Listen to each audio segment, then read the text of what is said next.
This is greeneconomy.tv. My name's Gordon Brown. Welcome to the Circular Economy Show with our resident expert, Chris Whyte, Director of the African Circular Economy Network, and special guest today, Professor Bruce Sithole, jointly from the CSIR and from the University of KZN, joining us today to talk about organic waste at the national scale, contextualizing that waste stream at the national scale. Chris, let's bring you in to screen. Welcome as always. Perhaps I could ask you just to give us some further context to our conversation today, perhaps a bit of an overview and some of the contextualizing that we seek to share with viewers today, please, Chris. Sure, thank you. Always good to be here. I think, as we know, this is the second episode of the second series. So our focus with the first three shows is about organic waste, and again, we're looking at it from a local, then a national, then a regional level. So last week we unpacked it with our guest Himkar Singh from the Compost Kitchen, and looking at some of the opportunities with local application. Today, what we want to try and do is to really look at it from the perspective of understanding the volumetrics of the national problem. And I don't think people can understand how much waste there is out there. If we look at our national statistics, there's about 108 million tons of waste that we need to manage every year. And organics is a very, very big fraction of that. So give you a few details, and our guest probably has more up-to-date information. But we're looking at about wood and forestry waste of about 15.3 million tons a year. Agricultural residues at about 13.3 million tons a year. The gas on top of that, another 7.2 million tons a year. And then if we look at municipal solid waste at a sort of 30% average on the organic content, and that's 26 million tons a year that goes to landfill. So 30% of that would be another 7.8 million tons. That gives us almost 44 million tons of organic waste every year. So while it's great to look at the regional applications, and then in the further show we will look at the global applications and opportunities. So the circular economy really is about how we understand transitioning to a circular economy, understanding waste as a resource. And a lot of that is about understanding technology applications and how we bring that to the fore. So there's a lot of things we've been doing in the past. Wood waste, for example, really just would be a simple case of burning it for fuel or for heat. And composting is another big application, but there are very low entry points in terms of looking at the value chain of these different materials. The beauty of the circular economy, again, is looking at the valorization of that value chain right through to the end to look at your high-end products. How do we create and maximize job creation and commercial and environmental benefits through unpacking those? So in terms of that, what we have done is we have brought in one of our leading brains in the country from an application looking at the CSIR and UKZN through the Biorefinery Industry Development Facility, Professor Bruce Sithole, who has done some amazing stuff in the past and continues to do so. What we want to try and do with Bruce is give him a little intro, but then also just a chat about some of these figures and what we can do with them and some of the projects that they are working and developing through the many hats that he wears. Thank you again to Bruce for finding the time to slot us into your busy diary. But let's go through some of those interactions and pop Bruce up and say hello. Hi, Bruce. Yeah, hello. Yeah, good afternoon, everyone. Nice to have you on the show, Bruce. Perhaps if you could just give us a quick introduction to yourself in terms of your roles, responsibilities, and then we'll start discussing some of the applications. Okay, thank you, Chris. As you alluded to, my name is Bruce Sithole. So I at the CSR, but I also have an appointment in engineering at KZN, so two hats. Right. thing is 50% of the time. So I came to South Africa in 2010. I was headhunted from Canada specifically to what's called refineries here in South Africa. So that's what I'm calling. My facility is based here in Durban. Thank you. Perfect, thank you. And I think that the opportunity really is that there is a lot of academic knowledge that goes into this. Obviously, with your university hat on, a lot of that is imparting knowledge, bringing students in and getting them to understand the different opportunities. But another big part of that is to look at the commercialization. So there are different project applications. We've spoken about the green waste or market waste, agricultural residues, and wood and forest waste. So maybe what you can do for us is just go through some of those applications. We've chatted about the opportunity for anaerobic digestion and again, looking at the value chain on that. And then maybe we can expand on some of the wood stuff that you're doing, which is absolutely fascinating. So give us a bit of a rundown there. It'd be great. Okay, thank you, Chris. Let's start off with the food waste in a circular economy. If we do studies on food waste, you'll find there's tons of food produced. It's a shame, really, that a lot of people go hungry and country, and yet we are generating such a lot of waste materials, and that all goes into waste. For example, we currently have a project sponsored by United Nations Development Program here in South Africa, and this is specifically to beneficiate food waste. So in this case, instead of being a waste, what value can we extract out of that material? So the project entails studying the amount of food waste generated at a fruit and vegetable market. We look at Durban, we look at the Clearwood market, and you'll be amazed the amount of waste that used. And that waste gets compacted and then shipped by truck and goes straight into landfill. So what we have decided instead of that, let's explore the potential of producing biogas out of that material. Biogas can be used, for example, for cooking applications or for heating applications in process side. But in this case, the aim was the UNDP wanted us to come up with technology that can be uptaken by small-scale enterprises, especially female-led enterprises is what they were looking for. So in this case now, we collected the waste from this material and we shredded it and then analyzed it, and then from there determined what you call biomethane potential, how much methane can be produced from this material. And lo and behold, you found that this material was very, very effective in producing biomethane.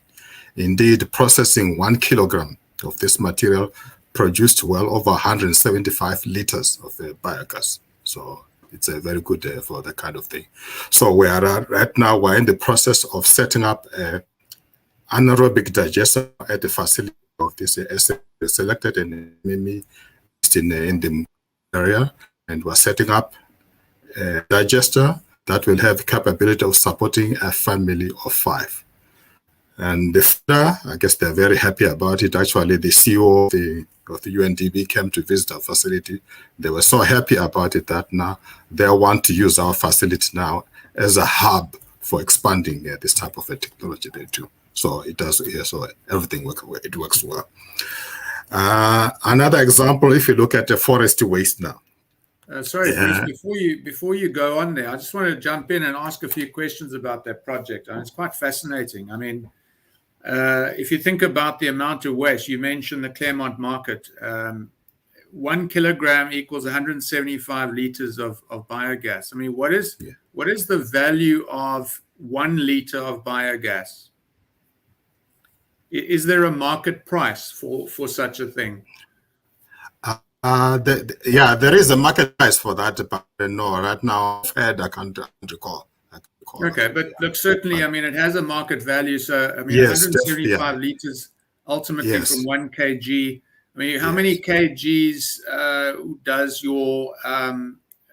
this SMME produce, given the equipment they have and the scale of their operation? I mean, how kgs are they able to treat, and so therefore how many liters are they able to generate of biogas? Yeah, so in this case now we're starting off at a small scale. So we're producing it to feed a family and so on. The plan, she has plans and expanded to industry and so on. Actually, she has already developed offtakes by companies now that are interested in buying the material out of that too. So the potential and the interest there for this kind of thing. Yeah, so it's going to be a viable economy, I think, for her, if you look at it from that point of view. Yeah, no, and in terms of very interesting. Yeah, thank you. Yes. Yeah, so please go ahead and talk to us about some of your forestry work there. Okay, all right.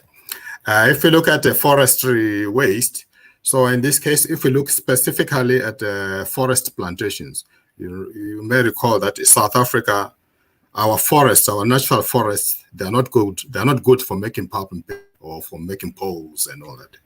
But in order to have that industry now, we have plantations where we are growing. So with plantations, we have to farm. It's literally like farming. We're farming maize, but in this case, we're farming trees. That's how we're doing it there too. Actually, the reason why I'm saying this is because commonly you receive email saying, save trees, do not print email. But I guess I'm here to tell the audience that forget about that. That does not apply in the South African context. The reason why I'm in that is because I'm saying it's farming. So we plant the trees, we harvest. When you cut down the tree, you plant another one. Cut down the tree, you plant another one. So there are no deforestation issues. Actually, the more paper you print, the more paper you use, the more jobs you're creating, because after cutting down the tree, somebody has to plant the tree and so on. So job creation. So print as much as you want, we'll plant some more. That's no issue at all. But however, in places like in Canada, where I was before coming here, yes, their deforestation issues are prevalent. That's because we are using native trees. Also, to say in Canada, from the time a tree germinates until it's ready to be harvested, one has to wait 5 years. Whereas here in Africa, because of our warmer climate, our trees grow, we have them within 7 years. So no deforestation issues in there too. However, we spend a lot of efforts, time and money growing these trees. When you are processing them now, you find that processing them inefficiently.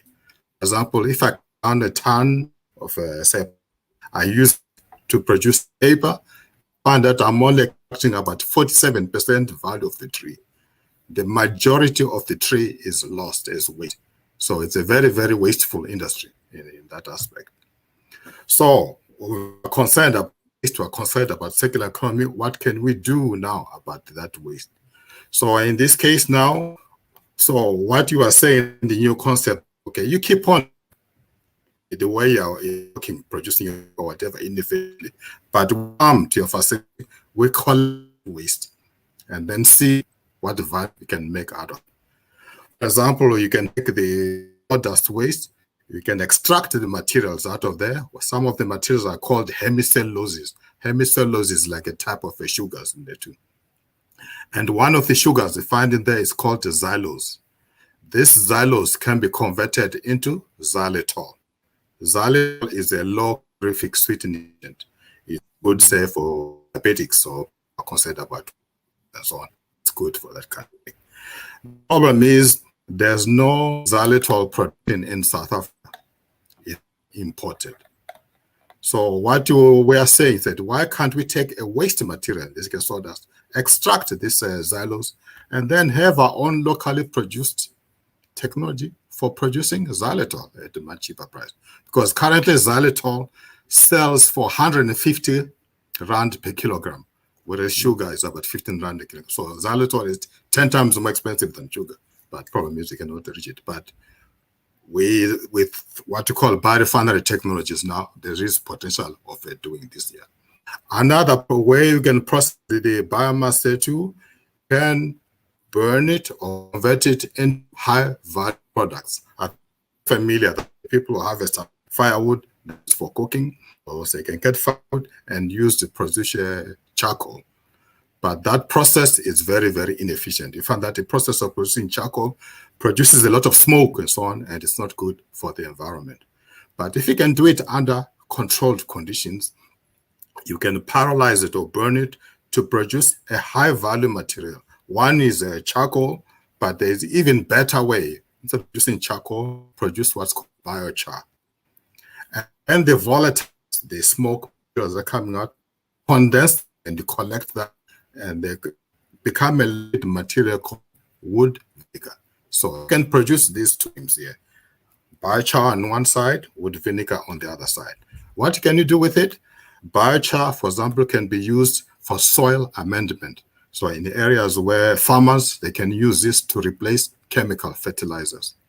And indeed, it's been shown that farmers who use biochar, the productivity of that they have here is very, very high. It's good. Now, when you wood vinegar, vinegar can be sprayed on crops and acts as a pesticide to replace chemical fertilizer. So there you have now your circular economy, taking a waste material, you're using it to produce all this high value material and so on to do that. So it's very, very attractive to look at it from that point of view. Okay. I think that's an important thing also, Bruce, is to understand that it's looking at that valorization. So there are some initiatives that are happening. We are seeing the forestry companies now following through from private planters, changing from the forestry residue and burn type process to looking at mulching, and Yes. they mulch the trimmings, they mulch the stems, and that then provides a cover on the ground which protects the carbon, which protects it from environmental or from erosion, and then also helps to absorb water, which then means that it's far more water efficient, which means that there's less mortalities in terms of the plant, the seedlings that are going in, which means better returns. So these are all components in terms of the value stream. But when we start looking at the opportunities in terms of the circular economy, there are many other ways in terms of looking at those waste streams. So we have the wood chips, the wood chip market. We have the sawmills produce a huge amount of offcuts and shavings as well. And there's so much material out there to convert that. As you said, we're looking at wood vinegar.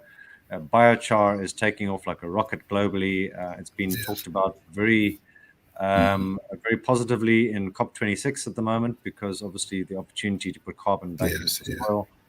So there's a lot of opportunities there, but perhaps give us an understanding in terms of this valorization component, which is really changing the dynamic in terms of how we envisage waste and what that could potentially mean with regards to project development, commercialization. As you say, with xylitol, we can now produce it locally, which means we don't import it. That saves balance of trade in terms of our economic health. And just some of those different benefits as to what this will do with regards to job creation and empowerment and opportunities and valorization within the economy of South Africa. Okay, thank you for that question. If I might take the liberty, to try to show you a slide or a couple of slides, I think that will better illustrate what the value. Go ahead. Go ahead, Bruce. Let's see if we can just share screen and see if we can see that slide. Okay. Just while you're busy working on your slide there, yes. I mean, I think anybody who's tried keto diets and stuff like that has come across xylitol, and as you say, 150 rand a kg, buying it in little bags and using it sparingly, which I guess is fine. But I do believe that that's a very good opportunity for somebody. I'd be very interested to see how far you're progressing with that, and I'd look forward to seeing South African xylitol on the shelves in due course. Okay. So it seems like we've joined the matrix this afternoon. But, okay, let's go back. That's fine. Let's see. Maybe Byron in production. Anything you can do for us? Doesn't look like it. All right, I think, Bruce, let's soldier on without the slide. Sorry about Yes, that. yeah. We'll check if we can fix the technical issue in the background, but by Yes. all means, go ahead and tackle Chris's question in the meantime. Thank you. Okay, yes. Yeah, so those are, I guess those are some of the products that we make. For instance, if we talk at the xylitol, I say it's very, very expensive for doing that too. And the reason why it's not very expensive is because, for one thing, okay, currently largest producer of xylitol is China, and the way they're using it, they collect these extracts from corn stovers and maize overs. That's what they're using it. That's how they're collecting the sugars out of that. And then from there, they're using either enzymatic or procedures to convert the xylose to xylitol, or it can be done under pressure hydrogenation to do that. All these are very, very expensive technologies for doing that. So what we are currently doing now, we've developed a technology that works at low temperature and pressure. Oh. So we believe that we have found a low-scale technology now for producing this xylitol. So we're very, very proud of that too, yeah. In terms of job creation, definitely, I think it's a job creation potential is there too. This biorefinery technology, they can be done at a large scale, large industries, but they can also be taken by SMMEs. Actually, the government has recognized that the job creation in South Africa will be through SMME. So the technologies, some are suitable for large scale, but also some are suitable for uptake by small scale farmers as well. For example, this pyrolysis is a technology to produce a biochar and produce a wood vinegar on one side. It can be done at a small scale. Recently, there was a plant that opened in KZN in Mandeni. They are taking all this wood waste, agricultural waste and so on, pyrolyzing it to produce this material. That plant, I gather, it employs about 15 people, so 15 to 20 people that are there. And if I told you the profits that they are making, I know you won't believe it. You won't believe it. Well, in excess of 15 million per month profits that's being made out of that too. Goodness. So that just shows. Well, it's good to hear. It's good to hear. And then, of course, if they're making money, then other entrepreneurs will invest in these technologies. And, and the next thing you know, we've got thousands of people employed and new industrialists and so forth. And what a pleasure. That's what we want, isn't it? Yes, that's how it is. Yeah. So thanks for sharing that information. That's most valuable. Thank you. Bruce, another thing that I know that you're working on, which fascinates me, and I'm sure it's going to fascinate a lot of the listeners and the viewers as well, is the work you've been doing on chicken feathers. I think it's fantastic. So maybe give us a little bit of an outline on that one. Okay, yeah, chicken feathers. Yes, I know that many people don't think too much really about chicken feathers. You just pluck the chicken and do it that. Now, South Africa produces about 250 million tons per annum of waste chicken feathers. So they need to be disposed of here. So in terms of disposal, okay, some of it, I guess it's cooked and then used and mixed with animal meat leftovers for animal feed. But a lot of it, they have a lot of it, so they cannot do it all of it. And also, for animal feed, it's been shown that the digestibility of this is not very good, so it's not very efficient for doing that. So what some people do now is just to landfill that material or to burn it, that material. So obviously we're saying these are unsustainable ways of getting rid of this waste and so on. So what you are doing instead, you are saying, okay, let's look at the chemistry of this material. If you look at its chemistry, you'll find that chicken feathers are comprised of a protein called keratin. Actually, chicken feathers contain about 96% keratin. So keratin, it's same type of a protein that we get on our nails, same type of protein found in horns, and even the rhino horns, it's there too. So that's a type of a keratin. But if you extract it and then purify it, you sell it, could say, for 5,000 rand a gram. Purity material. So what is this used for? It's used, say, in cosmetics, female say female, maybe some men also to use cosmetics, to hair products and cosmetics. That's where you use that material and so on. But the problem is now the local production of keratin in South Africa, it's important. So here in a second, why can't we get a waste material, chicken feathers, use it to produce this, and then have a locally developed industry for producing this material? Actually, remember I said the rhino horn is comprised of keratin.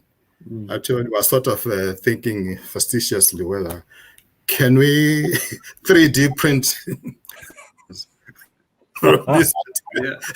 material, save a rhino, sell that rhino to China, and perhaps we can grind up the chicken feathers and export that to China. Yes, yeah. So instead of the rhinos. So that's an exciting project that we are working there too. Yeah.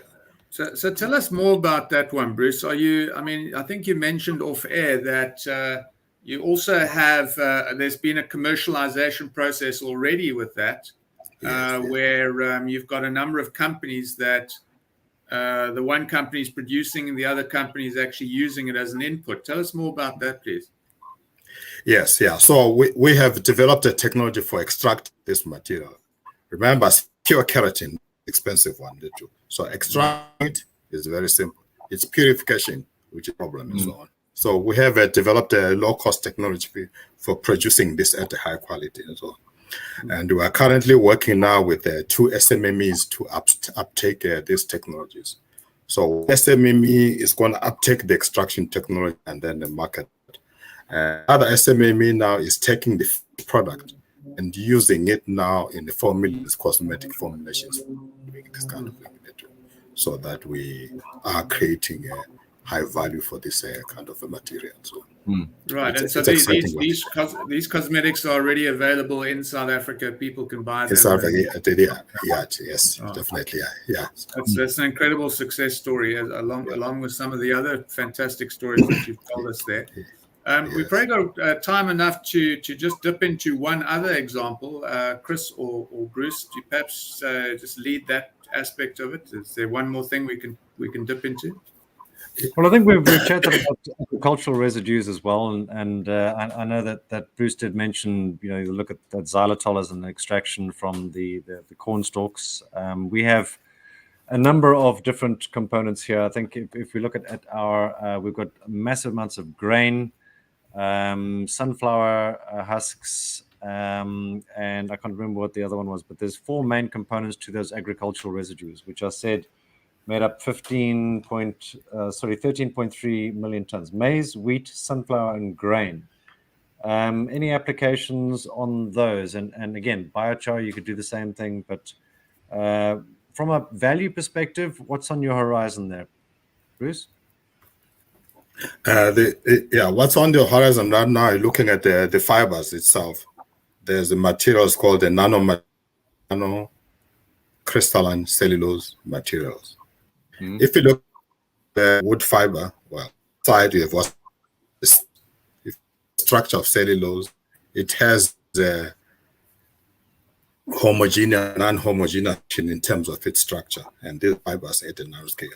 So at a nanoscale, we separate these fibers in a crystalline form, and then if you do that, you find that you are getting fantastic type of materials. I know people are familiar with nanomaterials in terms of you're talking about metals and all that and so on, but maybe people aren't aware that even wood has what called it is nanomaterials. So these nano fibers, they are fantastic materials. Where they are fantastic, you take a nano and it's 10% stronger than the steel. Okay, here I'm telling you something from wood stronger than steel. You can't believe it. You say, I'm mad. What am I about here? But if you don't believe, all I say, look outside and just look at that tree standing up there. How come the tree is not falling over? What's keeping it up there? It's these materials called nanocrystalline fibers. So the technology for extracting this material was developed in Canada, I guess, before we came here. So currently, if you want to buy these fibers, it costs $15,000 a gram. So it's very, very expensive materials for doing the. Wow. Now, at our facility here in Durban now, we have developed a low-cost technology for producing this material from a waste material. Currently, say in Canada, the way they're doing it here, start off with a higher, you have to produce a pulp first.